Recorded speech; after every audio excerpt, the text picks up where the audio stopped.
Nancy Forlini is one of the most successful women in real estate, having been in the business for over 30 years, having reached the Paramount of Excellence, which is the highest prize from REMAX, I think, as the sole recipient here in Quebec. But more importantly, she's a friend, she's a teacher, she's a mentor, she's somebody that I look up to. And once again, we have a deep conversation and we touch on many topics. Here at the Mount Stephen Hotel in Montreal, from the broker's desk with Nancy Forlini. Stay tuned. For me, doing it, it's funny. When I started doing the broker's desk, this was in 2013, I had so many people saying, "What are you doing? Va vendre des maisons. Go back to selling houses." Somebody that was promoting the idea to do vlogs, video blogs. When I did it, and this is a gentleman that I respect immensely, said to me, you should talk more about real estate.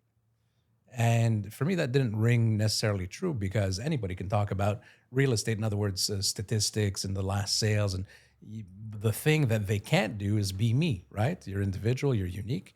And so nowadays, even that person is doing videos that have very little to do with real estate because that's what captures the attention. And so the broker's desk, this series is more of, unscripted, long conversation. But if somebody were to ask me, why do I do it? I do it because I love doing it. For me, it's a passion. It's not, there's no ulterior motive to say it's for business. If I get business because people know me, then great, but it's not the dominant motivation. What would motivate you to do more videos? What's the idea behind it? Well, there's many reasons for the videos. Number one, like if we stick to the real estate game right now, which I've been doing for 38 years, and it's something that, we're very passionate about. We were always ahead in the past. Like when 30 years ago, 40 years ago, like we were talking just before, it's, to be ahead of the curve.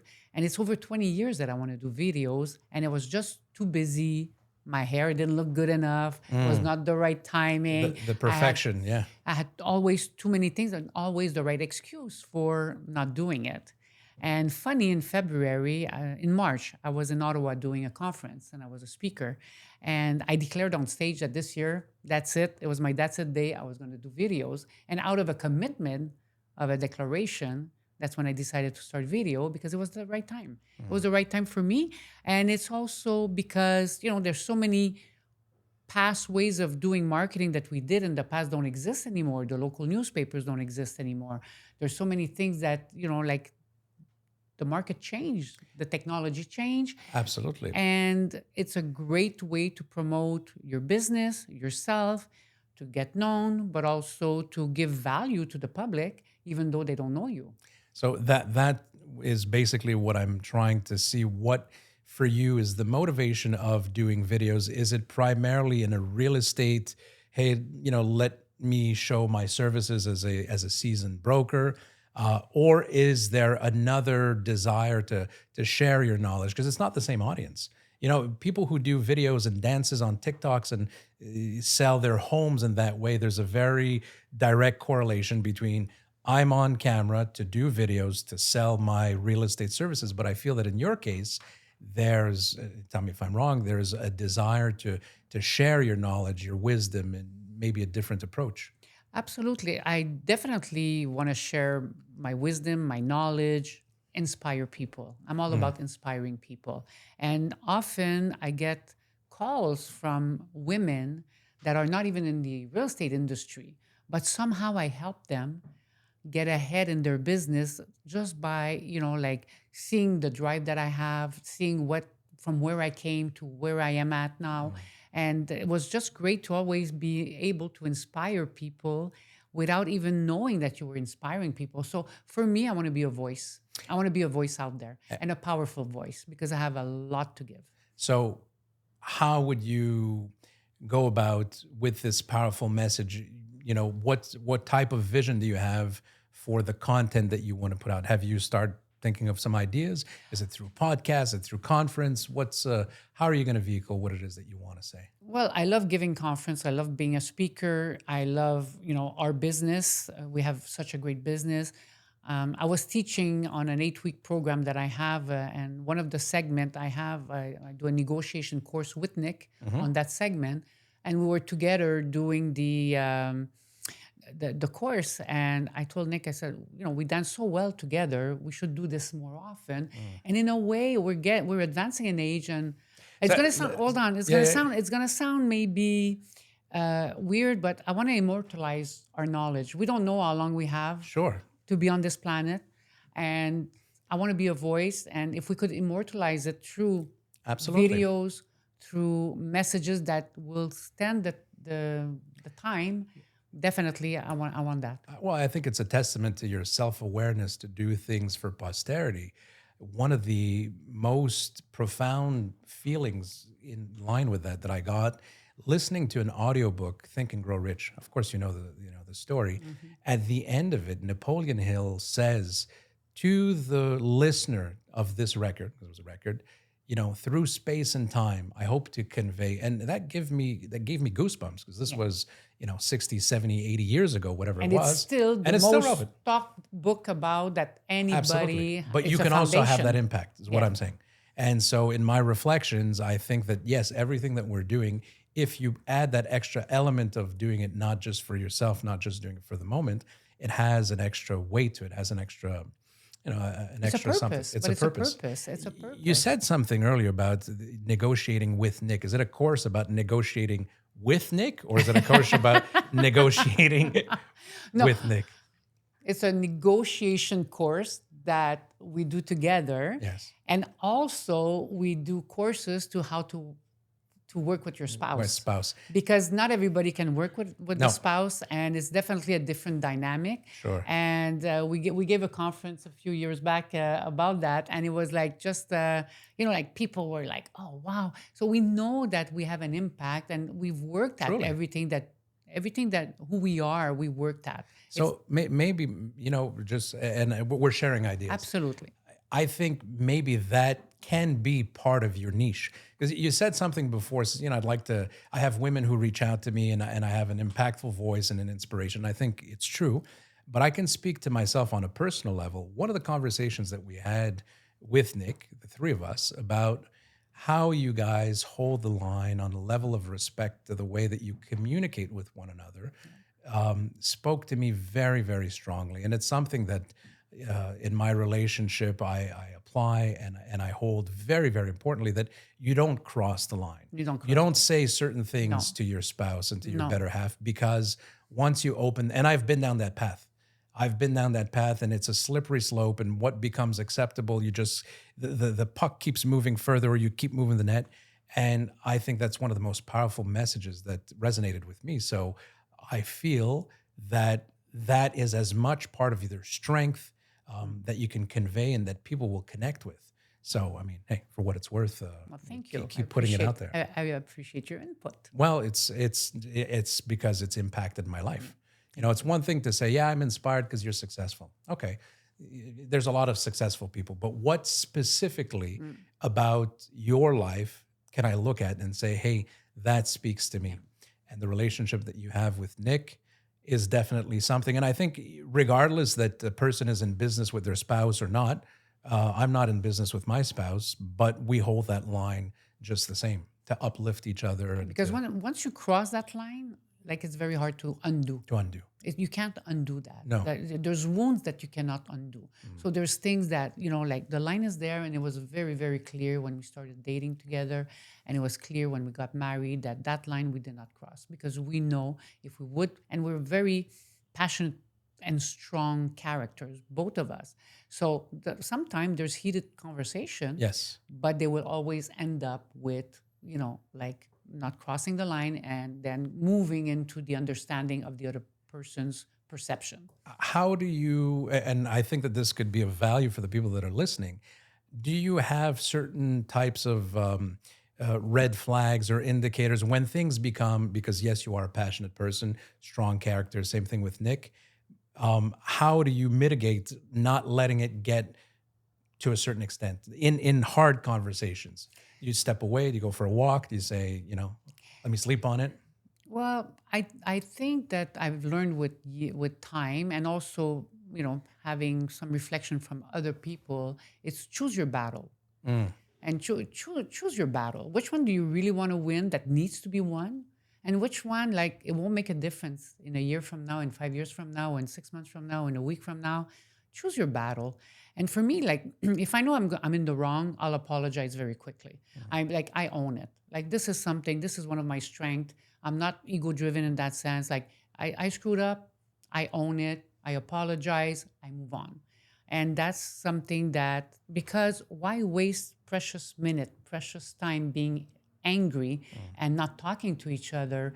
And, like, been there, like, I agree, but sometimes life makes it that it's hard in the moment. I get like the reflect, and it comes with age too. I'm a lot better at it now at 48, 47 than I was at 37 or 27. Absolutely. So I think there's that. Absolutely. But sometimes in the moment when your nose is up against the tree or something else, it's hard to have that objectivity. So what are some of the things that you do to be objective in the moment?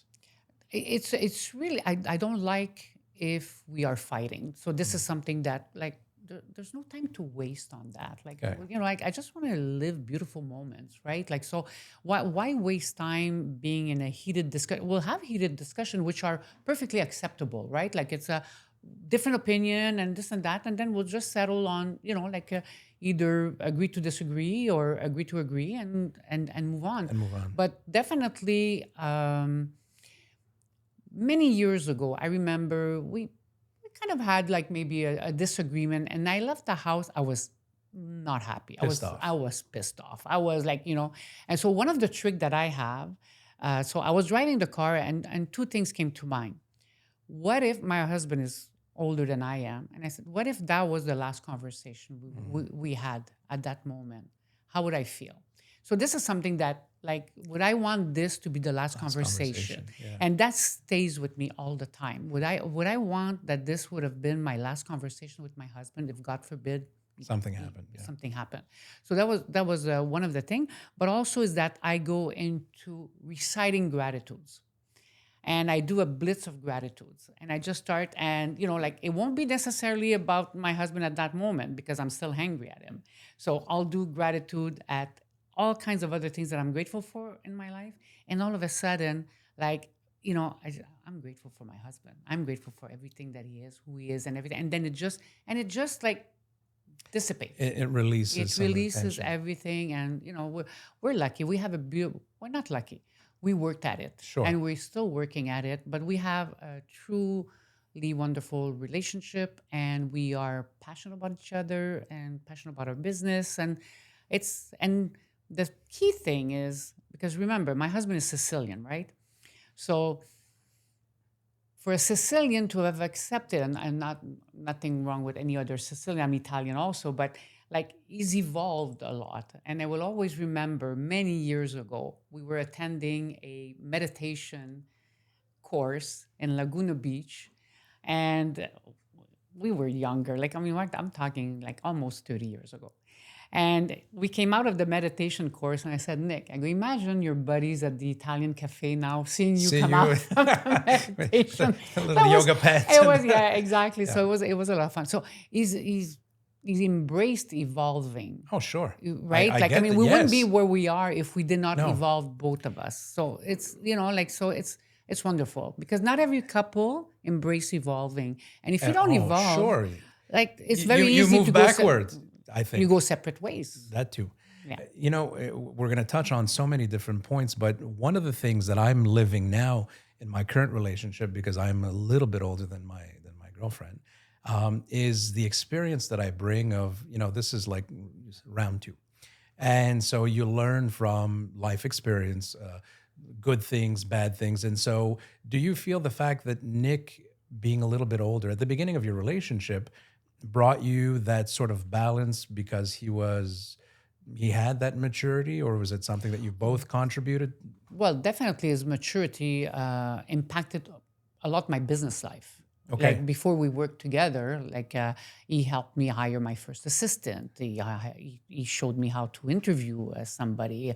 Like, I didn't have no business concept whatsoever, and I was rolling, but I needed an assistant. And, like, we're talking 1996. Wow. Like we're talking a long time ago, almost Yes. 30 years ago. So like he brought me that business sense and also stability because I was single, I was having fun, I was going out late, and getting up late. And so the stability of the relationship Helped you. helped a lot, like to grow my business, definitely. Yeah. Yeah. And as he brought that stability and maybe a certain type of wisdom in business, I'm sure you breathe a new life into his parcours because there's a combination of energy of new projects. And since I've known you guys for the last almost 20 years now, you're always looking. I'm not going to say for more, but you're definitely not standing still. You're No. always looking to improve yourself. You're always supporting other people. That's one of the things that I have to say I appreciate the most about you on a list of many things that I appreciate is the fact that you're always there. Every event that I've done, every broker's desk, you've shown up. The first one, buying the highest ticket, always, and everybody else in the industry, from Frank Mackay to Lavoie, to everybody. And I think that's a testament of the people that you are. So, as a power couple, I think that, yeah, you definitely have a lot to inspire, but the ability that you've managed to stay together through highs, lows, challenging market, developing, is definitely something that I feel people can learn from. And why I'm tying this in, I went the other day to a sort of fitness center, if you will, and I was having a conversation with the owner, a young lady, which we understand that she's not building a business, she's building a community. Mm. And so I asked her, I'm like, why do people come here? I mean, you can go to any gym, you can go to any place. She goes, well, it's the sense of community, but here's the most important part that rang to me. She goes, and a lot of people are unhappy. Mm. Yeah. And I'm like, and she goes, I'm happy. And clearly she's a happy person and I'm happy. And I think you guys are happy. And I think that if somebody were to ask you for all the money in the world, would you trade your happiness and your peace at home? At least for me, the answer is no. No, no, What about you? absolutely not. No, absolutely not. No, no, no. Like, no. I mean, like that's what makes us. Yes. That's what we breathe. That's who we are. That's like, no, it's not a question of money. It's No. absolutely not a question of money. No, It becomes a byproduct no, of a no, successful no. partnership Yeah. relationship. And also, you mentioned before, like, so one of the things that, you mentioned, definitely, like a lot of people will work on their sports ability, right? Like they'll work on their golf, Their golf. Or they'll their, work on their fitness, they'll work on, our game is our business, our game is our real estate, our game is our couple. So we work at it, we invest in it, we evolve in it, and it's something that it's never done. It's never there's done. no It's end. there's no Absolutely. end. There's always, like you said, like okay, why videos? Well, right now, videos is something that is aligning with where I want to Be. go and where I want to be. And definitely, sure, would it have helped if I did it 10 years ago? Absolutely. But you can't look But back. I can't look back, and I No. was not ready. And today I'm ready, and it's easy and it's natural, and it's like it's no longer about is my hair okay or do I look Your good? hair I looks mean, fine, by the way. like, thank you. Looks beautiful. So definitely, like we work on our game. Would you say, there's people that strive for balance, right? Enough time for the couple, enough time for the work, enough time for, and other people, I think, aim for harmony, knowing that, hello, sometimes you have to double down on working on the couple, even if the business suffers. And sometimes you have to double down on the business, even if the health suffers. And sometimes you have to double down on the health, even if, Well, if you double down on the couple, I think it only will, for us, it will only improve the the business, yes. So it's not like we're going to be at a losing end. Definitely, like we're at a core and it's like a triangle. You have the family, relationship, family, you have the health, and you have the business. You have to be able, and there's always somebody was saying that I saw online, which I found like it was really true. You always have two that are predominant and one will suffer a little bit more. So just like at some point, rotate Make what a are the two, readjustment. Yeah. work at, which ones are the two that are important right now. Balance, is there truly balance? I mean, I'm not a person of a 9 to 5 type of person, weekends off, nights off. No, like, I mean, our balance, we work it in moments. And I always say that when I coach my coaching clients, it's like, It's moment. Find moment. It doesn't have to be that every night you're home at 6 o'clock or no. Find moments that will be because you could be at home, but you're going to be on your phone on social media all night long. Yes, you're next to your spouse, but there's absolutely zero But there's connection. there's There's no no moment connection. There's there. no moments there. Yeah. So what's like that's not a moment for I me. like that. Yeah. Hashtag moments. That can be Yeah. part of the new courses and inspiration from Nancy Forlini. Collect moments, not just It's not this. time. Yes. Like Yeah. it's not set in time. Like I have to spend 2 hours. No, moments. Like sometimes it's going to be a glance, and that moment is worth everything. Yeah. Yeah. Well, I see. I'll remember this moment. That's good. One of the reasons why I do the broker's desk, people have asked me before, it gives me an opportunity not just to connect with people and interview, but also to learn. For me, this is like my own personal mastermind with interesting people, and I think if you listen carefully, there's always something to learn. And you always, because like that's one of your ability. Like you're a great communicator, you're a great interviewer, but also is that you will pick and remember and apply. And this is something try. that, I try. well, I mean, Yep.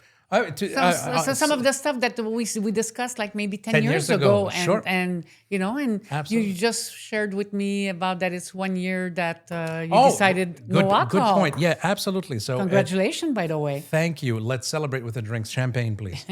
I'll drink to I that with my decided, water. and definitely with no small role on your part as an influence, I decided for my health, as I had passed my storm for different reasons, business, personal, my separation with stuff, I said, you know what?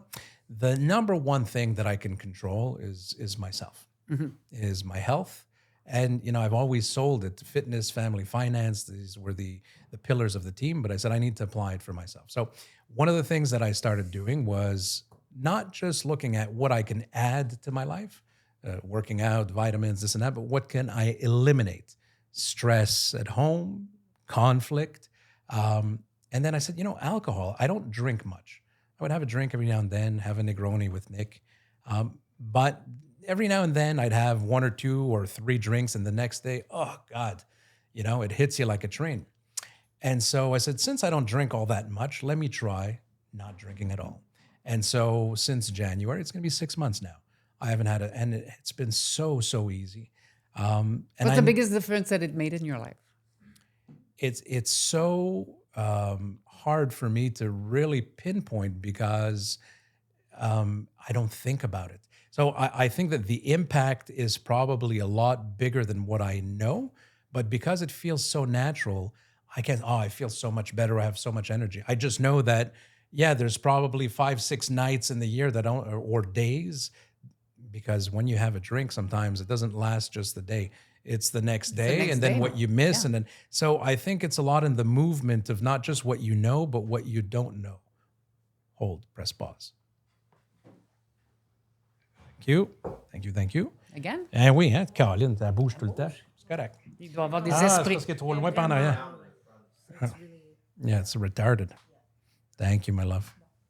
Ah. What you don't know, what you don't know. Hein? 1, 2, 3. Non, c'est les esprits. C'est les esprits. Ouais. Dans une pièce qui a beaucoup d'histoire. Hein? Il doit avoir Ici, des âmes ici. mais là. il Oui. y en a eu des Oui. drinks ici. So long and short is like, okay, well, I think I can benefit from it. And now there's I think it's much more part of the social conscience that drinking has very negative effects in the medium term, in the long term. Yeah. And you haven't drank for 22 years. 22 years. By choice. By choice. By I choice, remember you yeah. told me the story, the glass breaking, but let's revisit that. Yeah. What has it brought to you? What are the challenges with a spouse that will have a drink from time to time, if Well, any? he's lucky. He's got this designated driver. Driver all the So time, I'm huh? the driver. Awesome. I mean, it's something that it was my personal choice because it didn't agree with me anymore. And, we were occasional drinker, a bottle of wine with Sure. stuff. But the acidity was not agreeing with me. And I decided to do 1 year without it. I had done many times 30 days. I said, okay, I got cleansed and everything.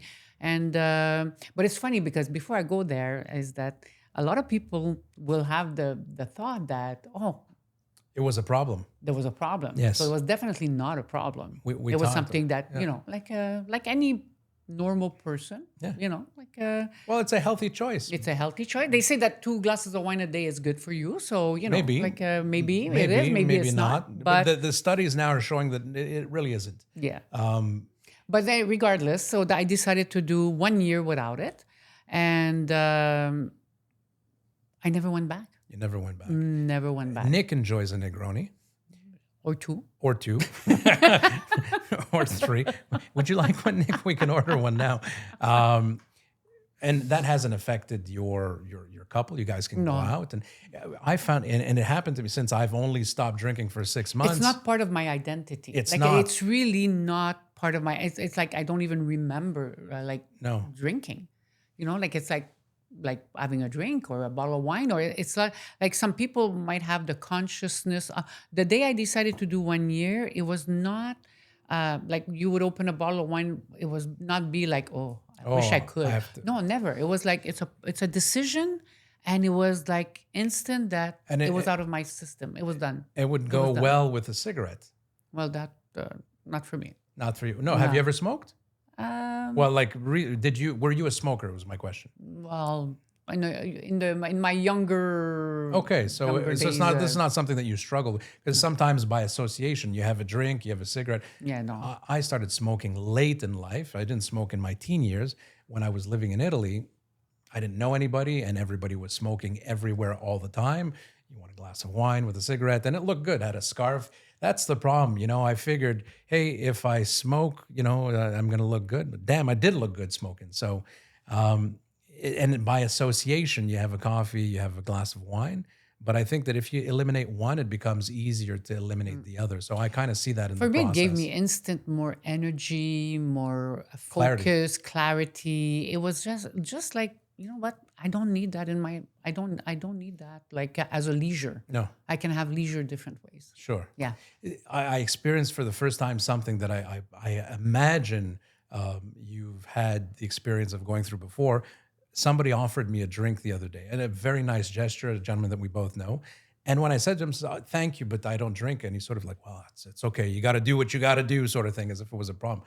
I didn't have a problem drinking before, but there's this sort of stigma that if you're not drinking, there's got to be something wrong with you, or you had a problem. Or it's not if you're not drinking, it's more if you say, I don't drink anymore. I don't drink anymore, yeah. That's I think the association where they think, oh, he was maybe a heavy drinker before or something. No, it's just it's a choice like, it doesn't agree with me. I think for the time being, until it becomes the norm, I'm just going to phrase it differently. Like, I'm not having a drink. Not the anymore sort of has a connotation of it was a problem. Exactly. So I don't drink. There's not necessarily a problem behind it, exactly. Right? Like it's exactly. not, no, definitely. Okay, well, that's good. And I think that's one of the aspects in business that's important to tie in. There's a big trend too. Look at all the non-alcoholic drink company coming out. Absolutely. It's incredible. And making it easier. Making it easier not to drink.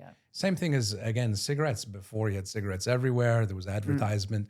Now it's socially, I would say, not even well and seen. Don't forget, in my young days, like you didn't have 0.08. You didn't have a limit of drinking and driving. There was exactly. there was the good old days. But all this, like it just started that, and it evolved into a lot of people today. Like it's not something that they want to do. No. Well, so that's a good thing. It's a personal choice, but again, that's another element of how you operate that influenced me, I think, in a positive way. Good, I'm glad. Yeah, I did it for myself, and then we'll see. And it's been so easy. So I think anybody who is flirting with the idea, Christine decided that she wouldn't drink during the week. So it kind of complements, I would say, the general mindset. And then on the weekend, you have a glass of wine. That's fine. I'm thinking to myself, if I'm traveling, if I'm in Italy, am I going to miss that glass of wine? Or if I'm with a good friend? And so far, no. Knock on wood, I'm good. Yeah. And for us, we don't discuss it because it's never something that I ask Nick to not do, right? Like it's like you didn't impose it on him. No, not at all. No. It's not. He does what he does, and I do what I do. It's fine. It's perfectly fine. It's not something that, and he's not a heavy drinker either. So, No. Definitely. Now, in terms of where you're at in your business, 38 years, I think for those who, because we're going to talk a little bit about real estate, even though this let's is talk not about real estate. A little topic that a little we topic both that we know a bit. a little bit, a little bit. The way that you're organized, I can say, is a pretty unique position, I think, in Quebec. By that, I mean you own your agency. And at the same time, the people that are in your agency are in your team. So there's not, well, I can work for the Nancy Forlini agency, but sort of be on my own. It's a one-stop shop. You come in, you work for the agency, you work for the team, correct? At this moment, yes. At this moment. At this moment. Was it something that at some point you'd like to see evolve? It's a door that we keep open. Okay. But It's is a it door something that that we you've keep had before? No. No, Okay. no. I It's understand. it's just something that, like we could do it, we can do it. Will we do it? Okay. We'll see. It's a different beast altogether. It's a different beast altogether. And for us, the team concept works very well. The onboarding process works very well. The way we form our agents works very well. And, some people prefer being in a team concept. And I think, as we evolve, we are seeing so many more teams. Like before, team concept was like a novelty. Sure. But today it's almost the norm. So it's like a lot of teams now. A lot of teams, and some are bigger teams, and some are teams of 50 people, 100 people, almost a brokerage. It's a business model that I think is definitely gaining in popularity. It's already here. I think it's a business model that needs to be challenged.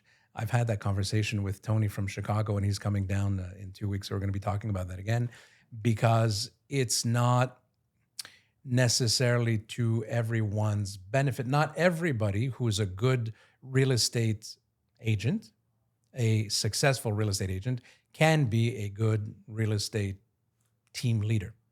That absolutely. And so it's a different beast. It's a different beast, and I think a lot of people get attracted the lure of having people, and then are you doing it for the right reasons and with the right system and the right setup?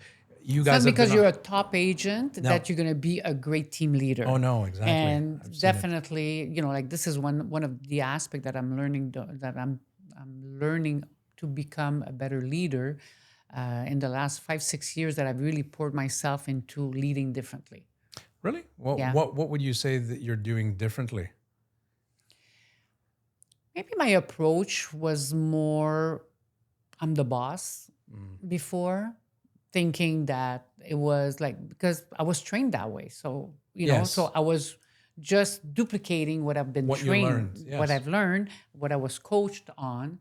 And for me, it was like, do as I say, and period. And, so it was But it's worked. It has worked. So why would you change it?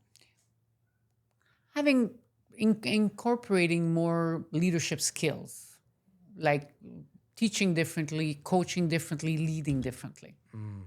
That's really like what I would say.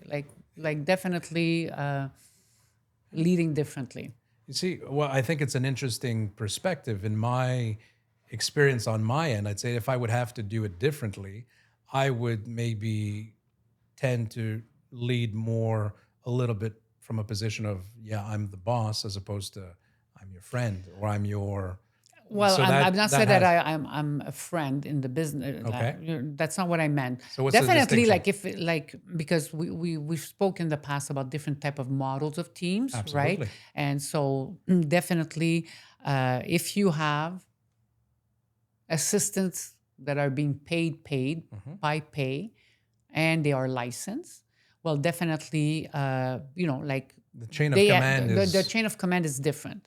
When you have agent brokers who are autonomous, like they are On paper. They are. C'est des travailleurs C'est des autonomes. travailleurs autonomes, oui. Yeah. So self-employed. You have to embrace it in a different way. They can still learn exactly the way you do things. They have to... Of course. They have to follow the system that's in place. It's just the delivery method changed. Absolutely. So, okay, you're saying your delivery method Yes, changed. my delivery method, yes. Okay. Yes. And what would be a concrete example of something that you've I know it's maybe difficult to It's pinpoint, but yeah, on pinpoint right now. Um, hmm, Nothing comes to mind. But when you interview Nick, you can ask ask him him. because from the outside, Nick could definitely, like maybe bring up like, look, I didn't have any School. business school. Everything is street smart. Everything I've learned is on the street. Like that's how I learn and being coached. So definitely, like some principles of communication, some principle of expectation, how to communicate the expectation that you have. That's where that's what it is. That's a very strong point. That I just nailed it. Communicating the expectations, The right? expectation. Because there's nothing worse than, I'm not going to say anything, but for fuck's sake, I expect this much, and then when you deliver this much, my deception is like this. Whereas And if then you blow up then you blow up. sometime. Yeah. Exactly. So now the delivery of expectation is a lot clearer, which makes automatically the process easier. Yeah. Okay, so there's always something to learn, always something. I think that serves in any business and in any relationship. Clear expectations. I attended a conference, and the gentleman said something. I'm not sure I'll say it like the right way, but in communication, you have what you said. What they understood, and then what the real meant. No. You have what you said. You have what you think you said. You have what you think they heard.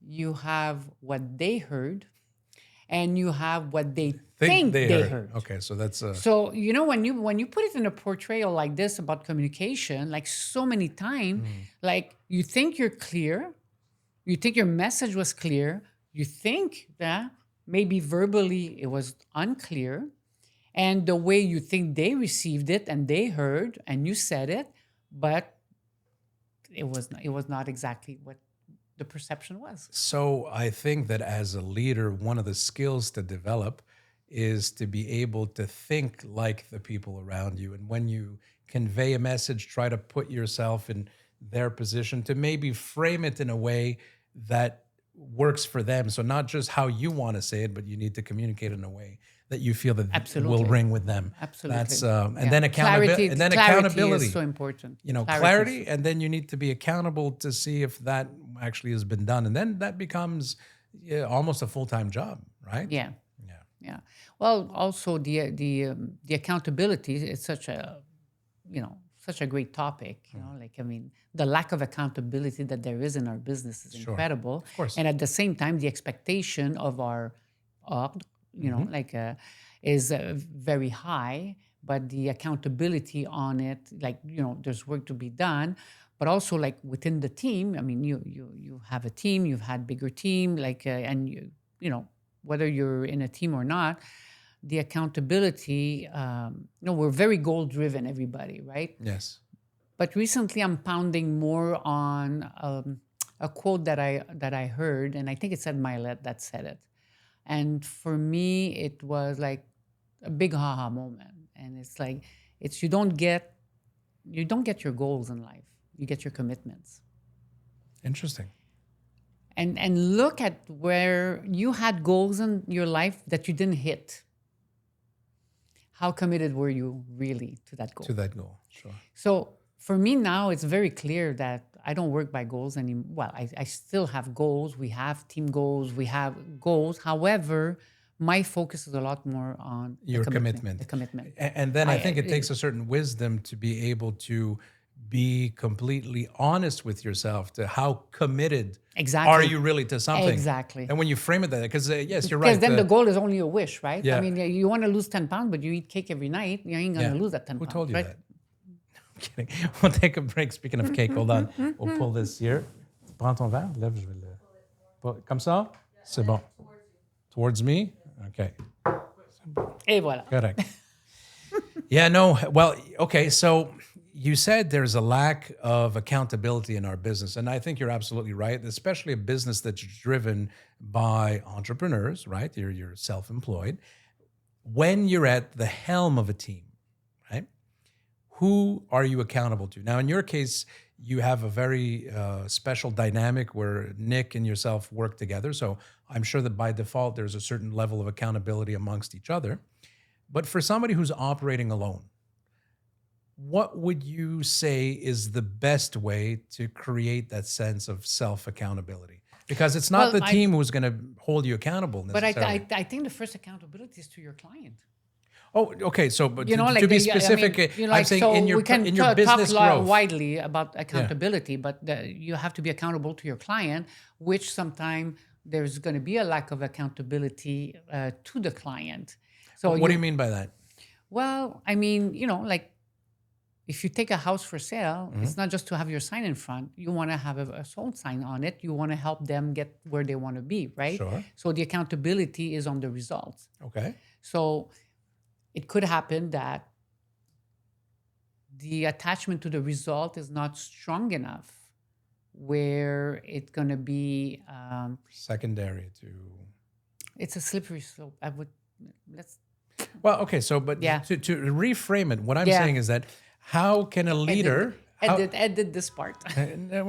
keep rolling? How can a leader, okay, have a certain built-in accountability for the growth of the business? So I'm not talking on a micro scale. On yes, making sure that the property is sold. That's a certain type of You're accountability. talking I'm about saying more on the agent side. on the agent side, on the agency, on your Well, the accountability has to be on the action you take in order to get the result that you want. And so how do you create that accountability? Well, you have to have different point of accountability for us. Like our newer agents example, that like we have a program that's exactly for the newer agents. That you drive them. So Yes. the point who drives you? In this case, you guys are self-accountable and self-sustained because there's the two of you. But if you were to give a tip to a team leader who's alone, okay, who's at the top of his or her game, has their team. Yes, there's a mutual accountability, but generally speaking,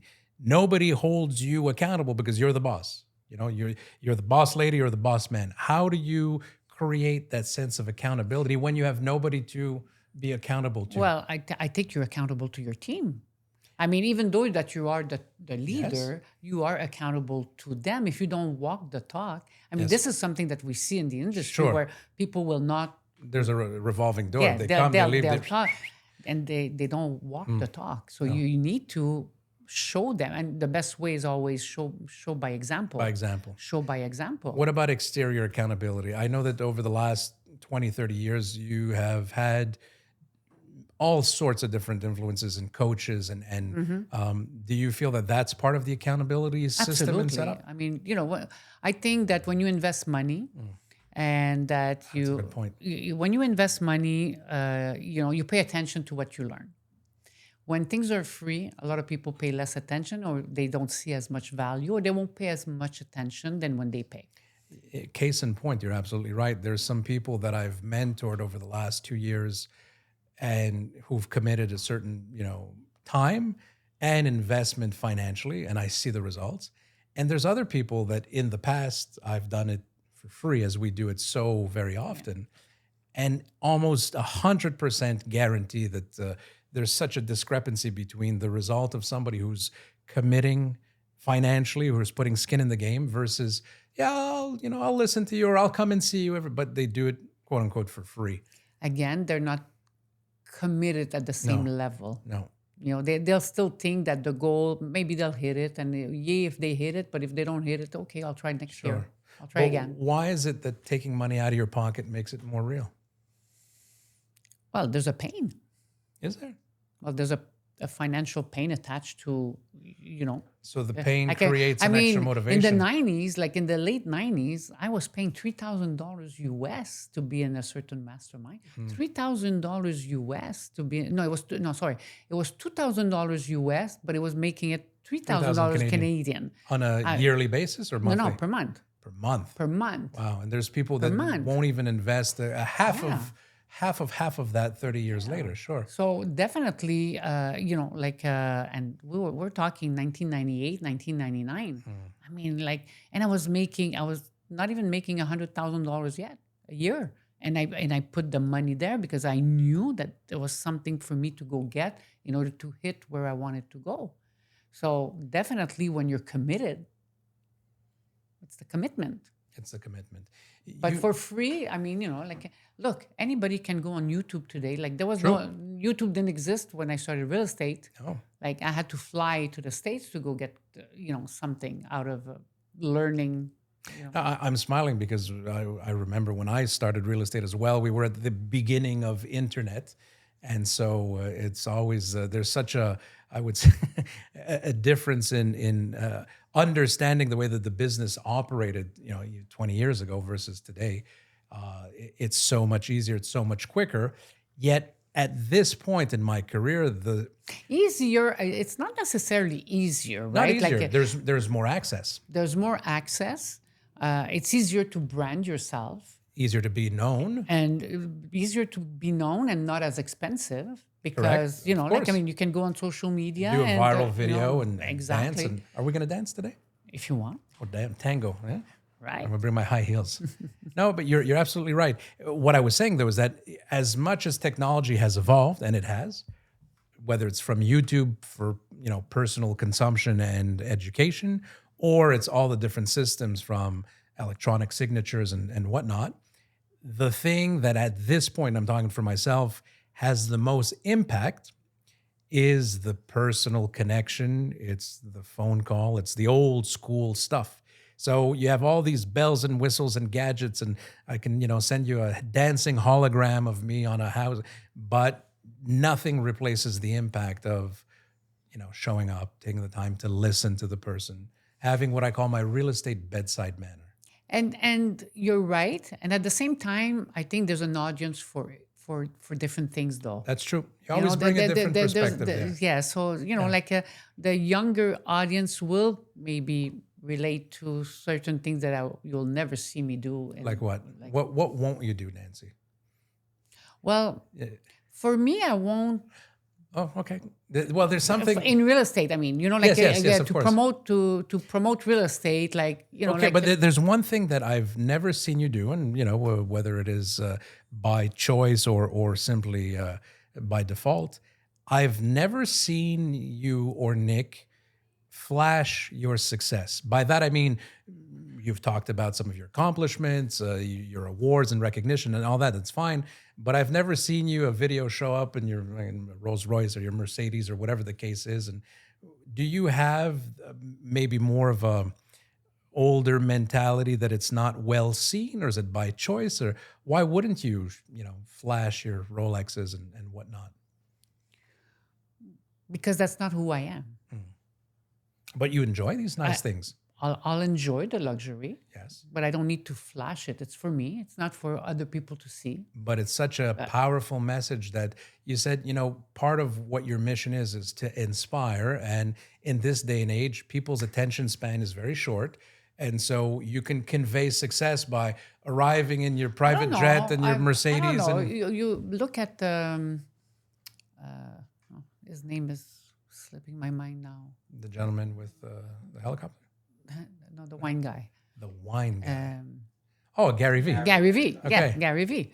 So Gary Vee, do you see him flash anything of luxury? And No. he's one of the biggest voice out there. Absolutely. And he can, so I don't think it's yes, there's some people that will take that road through that flashing in order to attract attention. I think there's different ways to attract attention.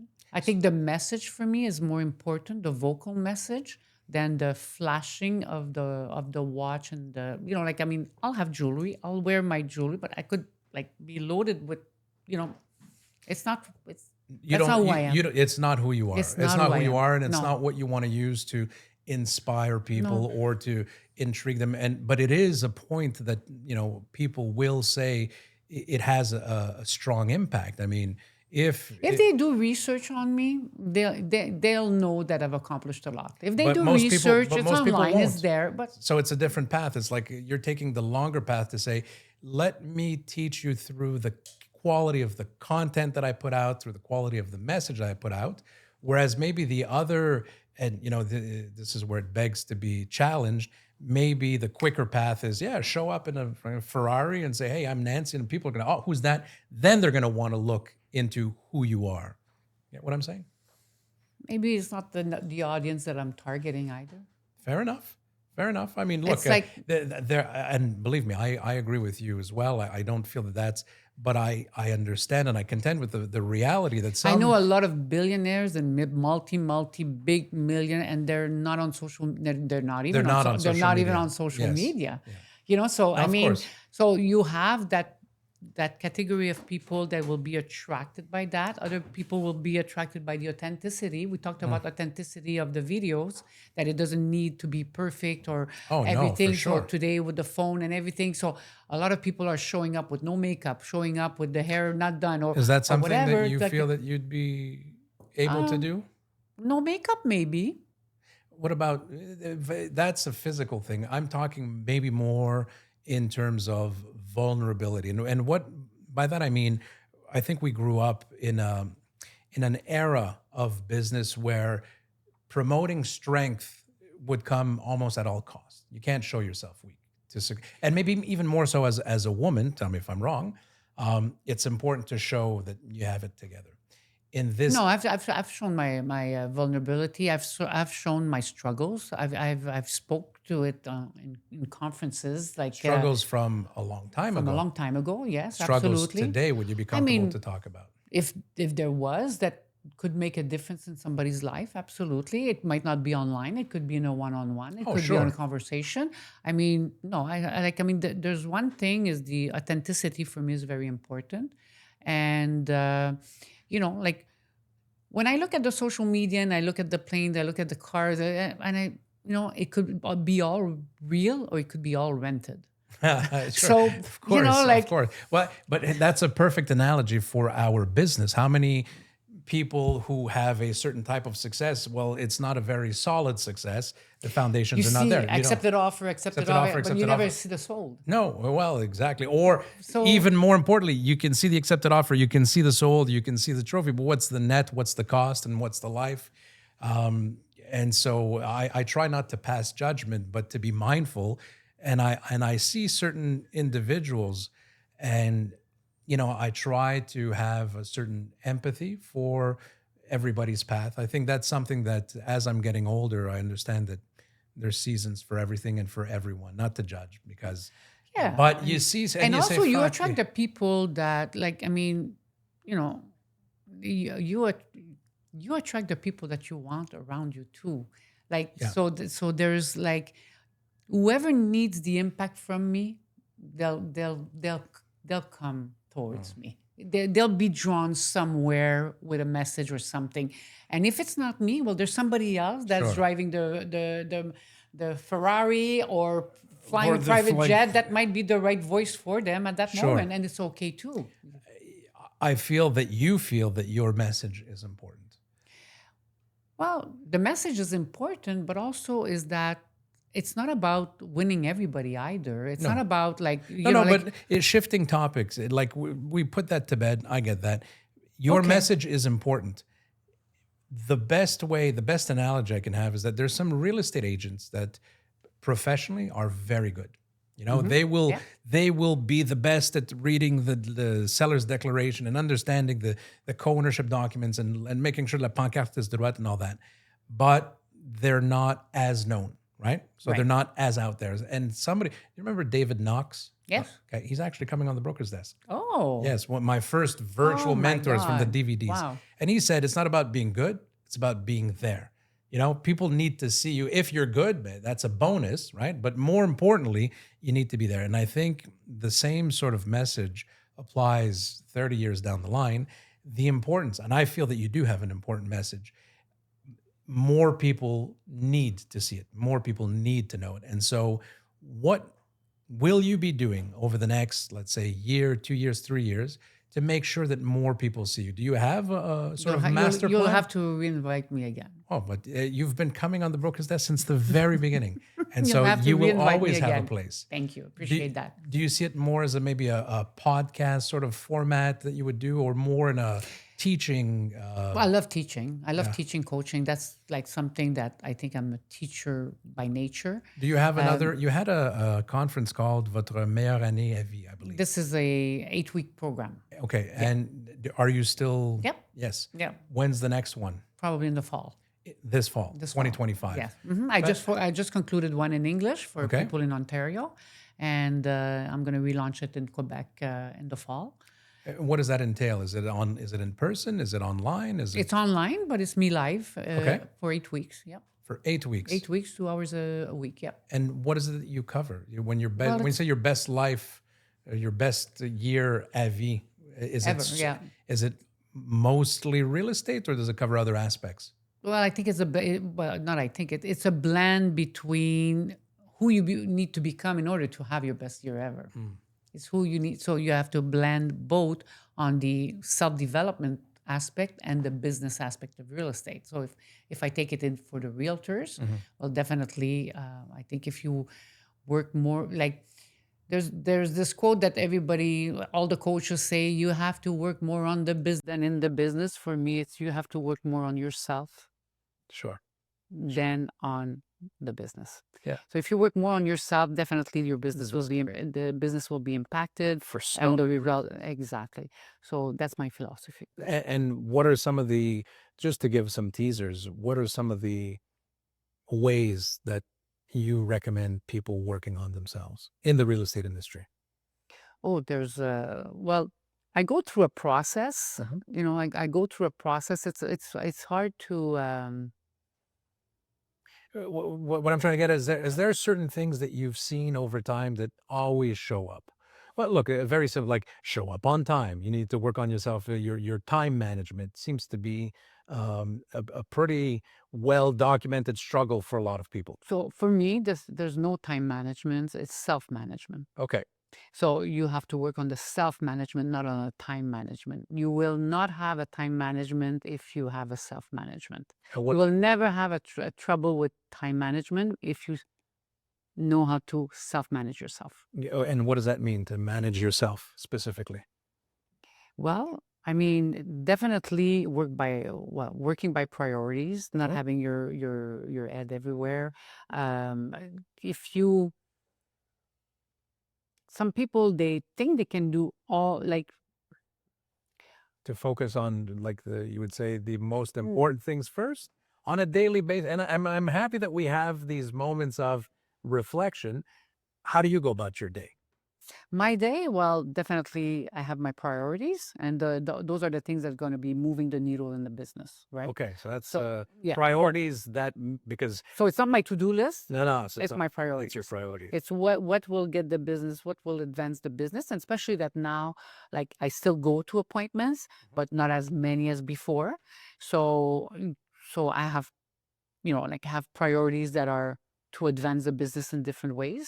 And I have my appointments also, which are part of the priorities as well, because it does advance the business. Of course. Definitely, it will make a difference. There's people that still expect to be dealing with you personally. Absolutely. And they get me. And they get you. And they get because me. you are the There's a myth out there. Oh, you'll never see her, like that. Hey, we're at work every single day. We're at the office every single day. We go to appointments. People meet us. We're there throughout, and yeah, people do get me. Have you found that it was important for you guys to set a specific day off aside, or did you sort of go with the flow? Okay, we're busy now. We'll take maybe 2 days when it comes down. Was it more structured, or was it more with the flow? It's not as structured as maybe in the past before COVID, I would say. Since COVID, it's been more in the flow. Okay. And it's something that, like we definitely prefer leaving more often in a year, Okay. but So shorter time. Shorter time. So we don't mind working 6 days, 7 days. Like, I mean, most of the time, Sundays I don't work anymore, so it's a long time. In the summer, weekends I don't work. Okay. So that's my moments. Like on weekend, I finish on Friday, and Saturday, Sunday I don't work most of the time in the summer. Like it, and then when we go away, well, we go 4 or 5 times a year away, and but shorter time, Shorter time. 7, 10 days. Like leaving 3 weeks, I find it's too hard It's to get too- back in the game. Yeah. Yeah, it's too hard. I'd rather go 10 days. That was 10 days is a good winning formula for me. of what I remember, that was a trend. Maybe sometime in the 90s, early 2000s, real estate agents would work really hard January to June and then take the summer off, sort of Yeah. thing, and come back. I'm seeing that less. Is that possible? Because don't forget, I mean, 90% of the transaction back then, Were they were done. for July 1st. True. Today, July is very busy. But August is very busy. And September sometimes it slows down a bit because it's back to school and everything. So, I mean, the summer months are still good business. Oh yeah. So And fun to work because you can actually, no go snow. out. Yeah. No, it's no, true. definitely. Yeah, Definitely. Yeah. And you still have that passion for sitting at somebody's table in the yeah. kitchen and talking about their product. It shows. I think that what makes the difference between people who are in the business, like for business, and people who do it for the love of the business, and that special aspect of what, off the top of your head, in the recent years, what's one of the most memorable connections or moments that you've had with a client that you took care of personally? Oh, there's quite a few. I mean, one comes to mind where we worked, Nick and I, with this mother. She was getting divorced, and she had two kids in the age of young adulthood, going to university, and she was financially distressed. And we went to get her house for sale, and sitting down with her, both Nick and I instantly felt that making a move was not the right thing for her and for her family. And we made it happen that she was able to buy back her ex-husband and keep the house and keep the children there. So keep her sons at university and have the stability of the family. So for me, that and Nick too, it's one of our favorite story. That it was like we didn't get to sell, we didn't make any money, but the impact that we made in that family's life was like worth every penny that we didn't get. Exactly, absolutely, like definitely. So I do a lot of transactions where I represent the sellers when they're widowers, older people, and for me that is very like my heart is there. It's for like to protect them, to make sure that their equity, that is, that they're gonna get the most out of it, and not to make a fast sale just because they're elderly or they're widowers and they don't know what they're doing. So for me, I'm attached to those transactions a lot. Like for me that hits my core, and particularly, yeah. And I think that you fit the role perfectly because in those transactions, especially for the senior citizens, they're more vulnerable. More vulnerable. Sometimes they're alone. Sometimes they're supported by their family. It goes back a long time because, like, I remember when I started to work in a certain area, that there was a group of real estate agents with investors that were targeting the people that were widowers. Oh, no. And they were saying, so let's say the old lady would say, and, mostly Italian origin, they would say, oh, well, if I get 100,000, I'll be okay. And it was worth 150,000, and they wouldn't say it. And we're talking a long time ago. Sure. We're talking like 35 years ago, 30 years ago. And so for me, that like unacceptable. No.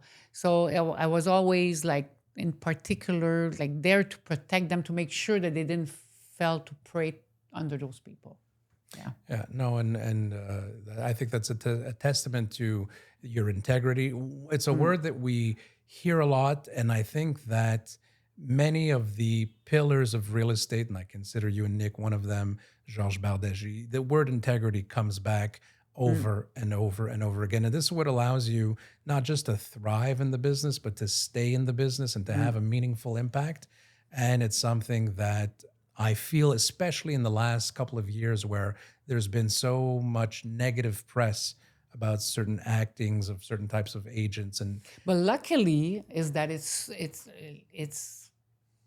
not the majority of the industry that's like that. No, of course. Like really, when we look at the numbers of transaction or age that we do through a realtor, I mean, like it's but really such a it is. minimum, but the But emphasis on it is voila, so big. the squeaking wheel gets Yes. the attention, Yeah. and so I think it's important to have these moments where the spotlight can be put, in all honesty, in all reality, for the flip side, for the majority.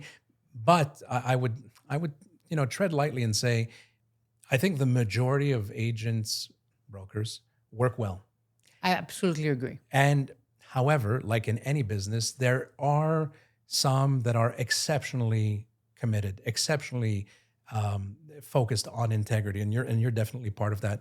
And so there's what you need to do, and then there's the people who go above and beyond. And so that's sort of like we need to put the spotlight on that to inspire maybe more of the people in the middle to shift over to, yeah, it's more than a transaction. And don't forget, I mean, when I started, there was not too much regulation. Oh, no, like the the time that I'm Wild talking West. about the people taking advantage of the elderly people. I mean, we're talking where like there was like the association. It's not what it is today. No. I mean, it's like it was when there was hardly any regulation. I know. Or any penalty or anything. So it was different time, but it was a time where for me it enlightened something, a niche of people that it was like I need to protect them. I'm here to protect them.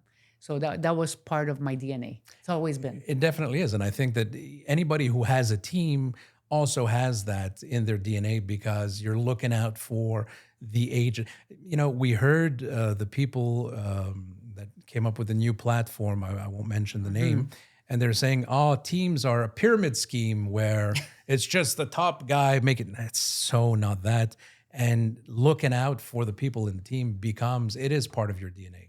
So I think everything that you do, from wanting to teach, to convey your wisdom, to the way that you take care of your clients, to the way that you take care of your team, are a testament to who you are, Nancy. So that's a compliment that I'm giving to you at large, and I mean it sincerely.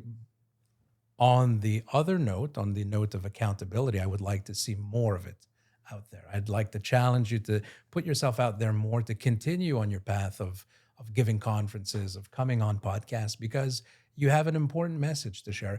Not just for women, definitely, but not just for women. I think anybody in business, and not even just real estate, anybody who is serious about wanting to have a successful life. Somebody said to me, if you want something, if you want to learn something, look at how the person, operates. And if they kind of have what you have, that's a pretty good place to start. And so you have a successful business, you have a successful relationship, you've clearly taken care of yourself over the years. So you have, I think, a lot to offer, and everybody's the wiser to spend a little time and listen to you, Nancy. Really appreciate that. That's my pleasure. And so we're going to be doing this again? Absolutely. Okay, every week. Yeah? Okay. I would see that a sort of maybe like a column or something. When people call into a show, like Ask Nancy something. I can see maybe something like that for you. You have so much to Thank you. share. I appreciate it. Well, also the right timing is aligning also. So Yes. like sometime, like I said, I was not ready before to do the videos and this and that. Like now it's just aligning. Yeah. Aligning you feel with the right people. more ready now? Well, yeah, I find it's before I was so busy, and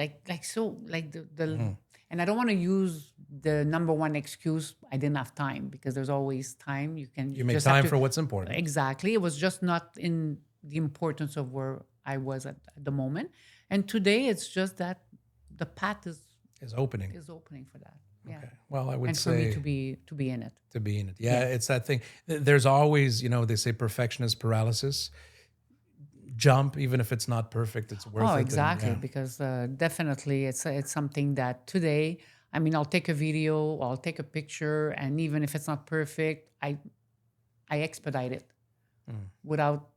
I just expedite it and accept whatever the outcome is. You let whatever go. the outcome. It's what you put in, and then you let go of the outcome, because you have no control on that. That's it. And I think that's one of the, I think most important lessons to learn in life. But podcasts, you need to be, again, committed. Sure. Because I don't want to start something, like we spoke about that earlier, Yeah. that some agents are starting videos and then they do for a little while and then they stop and they disappear. So that's one thing that I don't want to do. It's like, I don't want to start something and then stop and then restart and then stop and then restart. So the podcast is something that if I choose to do it, it's because I'm committed to have either every week, every 2 weeks, or once a month, whatever Sure. it is. Like it's gonna Have have that to be consistency. respected. Yeah. Exactly. You have that. But so the advantage that you have nowadays is that you don't need a fancy setup. You don't even No. need you just grab your telephone and that consistency. And we spoke about it before, even the vulnerability, the flip side of the business, the sometimes fuck, it's not perfect today for Did you say the F word? yeah, of course, yes, this is Did you it's just say por the Radio F word? Canada, no? Did you just say the F I did. You know, well, showing and speaking those words definitely works for Gary Vee. So fuck, let's go again? again. One of the most organic reaches that I got through a video was one that I shared a story that I messed up. I made a mistake in a transaction. It cost me $14,000. I had to bring a $4,000 check to the and forfeit all my commission. But you owned it. I owned You it, and owned it. people loved it. They're like, You it was owned it. it was the best I mean, thing. Yeah. absolutely. And you know what? I honor that. You owned it. Yeah. You didn't try to hide it. You No. didn't try like you owned it. No, but it was counterintuitive at first to share that type of story because Right. even if you own it, I still fucked up. Right? Beep. and wow, and it was a situation, there was other people involved, and I didn't talk about anybody. I didn't do this, I didn't do that. But I think that yes, if you can own up to it, own it, learn from it, improve. There's definitely a story. And I think there's a longing for seeing the reality of a business. And I totally agree because you know what? Like, I mean, it's not always great. It's not always highs. There's lows. There's times where, like you almost want to give up. And, like there's times where it's easy, it's rolling, it's good. But whenever, like, I think the message that has to be shared, and I always think when I give conference, that there's somebody out there that needs my message. And there's, even if it's that one person who is struggling right now, and I will share one of my struggles. Yes. Because that person needs to know that there's a light at the end, The end of the tunnel. Yes. And it needs to know that, like, Sometimes yes, it's a train that's coming at the end of the tunnel. Yeah. That's the light. like people don't they see who I am. They don't know Le parcours, the path. parcours, Yeah. the path, and the struggles from the beginning. Some people know because they've been in the business for a long time. Sure. But those who have been in the last 10 years, 5 years, 20 years, they often see the glory. They see the results. They don't see what it took to climb all the way there. And they think that they can do that. Overnight. So it's an interesting time because I think there's both messages being put out there that you can succeed pretty quickly because there's a lot of people who do. There's a lot of people who, and it seems that Well, overnight. time can collapse. Like, I mean, Sure. the length of time, it doesn't have to take what it took me me, to. voilà. Definitely, it could be collapsed into a very short time. However, the consistency of keeping it for so many years following that, Is it's a another different thing issue. because, like, a lot of people will upgrade their lifestyle. Boom, overnight. Boom, overnight. But then they'll lose it the next Exactly. night. Correct. yeah. Well, and that's what I was going to say. I think that the advantage that we have in this day and age is that both narratives are put out there. Well, yeah, you can succeed quickly, but I think a lot of people are much more aware of the real cost of success, the real challenges behind the tip of the iceberg, that what you see at the top of the mountain, there's a whole path behind it. And it makes it, I think, easier to convey that type of message. And also, we have to remember that not everybody wants the same style of success that we got. Like some people, success for them, it's like a different definition. So, define what is success for you. So let me ask you, what is success for you? For me, doing what I love every single day. Do you feel accomplished in that sense? I do. And I know there's more for me out there also. So now it's the exploring of what's new for me out there at the same time. You know, since our first video, I don't know if you remember, we ended with, I asked you if you were reading anything these days. And you remember that? And we talked about the phone book. Yes. I saw him reading the phone book and you said, I don't read it, I call it. And so time goes by so quickly.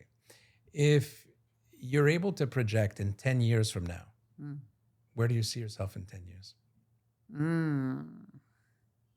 We talk a lot, my husband and I, about that. And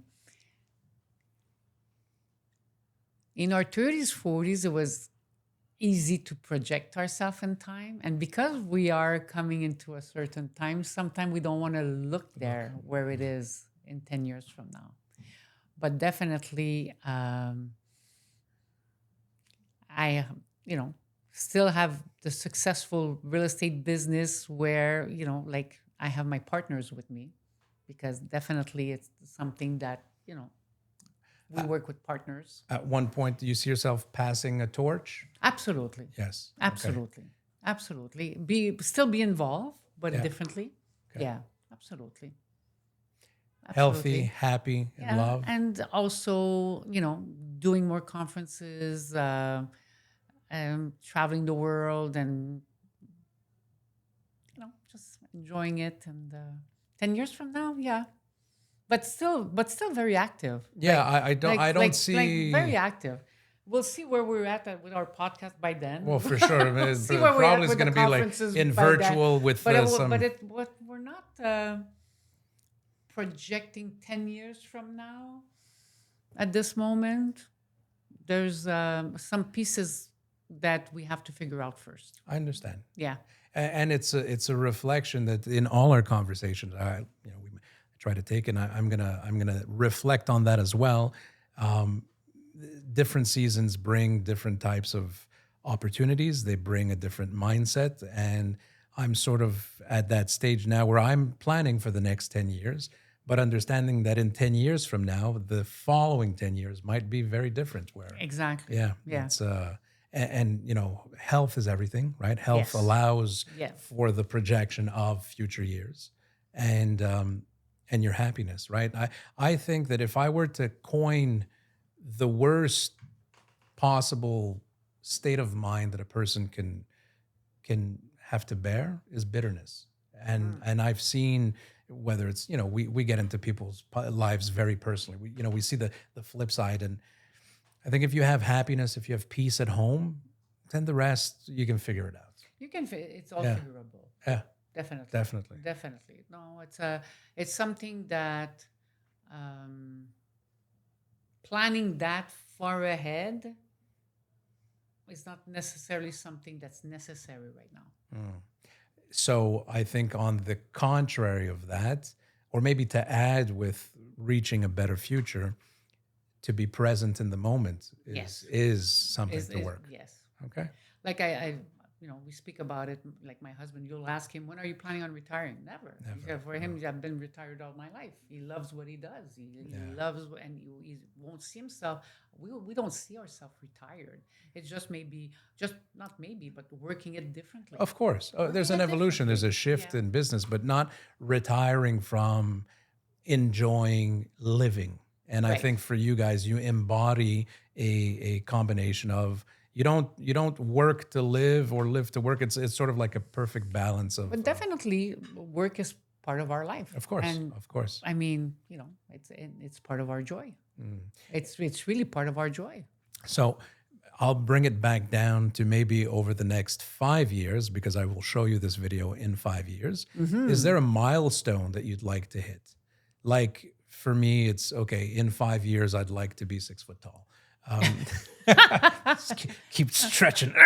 No, something like that. Something in 5 years you'd like to attend or do a certain type of conference, or is there something that that for you is important that you'd like to hit over the next Well, for 5 me right now, I'm more in the moment of saying, embodying, giving more conferences, embodying, coaching more, embodying, my online course business. So I'm in that moment right now. So I'm enjoying building Building it, it. and it will be in 5 years from now. It will be the result of everything that I will have built with that aside. The with result of your the- commitments as Yes, opposed to your goals. exactly. And of course, our real estate business that's still going to be part of, it's part together. Okay. It's part together. So there's nothing really specific, like, hey, I want to run a marathon in 5 no, years. no, no, no. Okay. I do, but there's sometime You don't talk about it. Exactly. I got that. Yeah, I prefer keeping it for myself. And you say it when it's done. Yeah. Okay. Yeah. Fair Sometimes, enough. like not everything has to be spoken. True. Well Not said. everything has to be spoken. Not everything has to be in public. True. Some things Yeah. can just be kept, and when it's done, well, then Well, you'll talk about le cheminement. yeah. You'll talk about the path that it took to get there. I would say that the sparkle in your eye, it reveals that there's many things that we're not talking about today, but Yeah. not for a lack of projects. Nancy, is a pleasure as Thank always you so much. to have you at the Always a broker's pleasure. desk. I Hope want to to take a be- minute to thank the Mount Stephen Hotel, a partner, and Mindblow Energy Drink, which is one of our sponsors, who make this possible. But most of all, it's these conversations that drive me and want, for me to continue to do this. Well, please continue to do them because you are awesome at it. Well, thank you. And you're awesome because you're always here. Thank you. Grazie. Prego. All right, guys, stay tuned for more on the broker's desk here at the Mount Stephen Hotel in Montreal.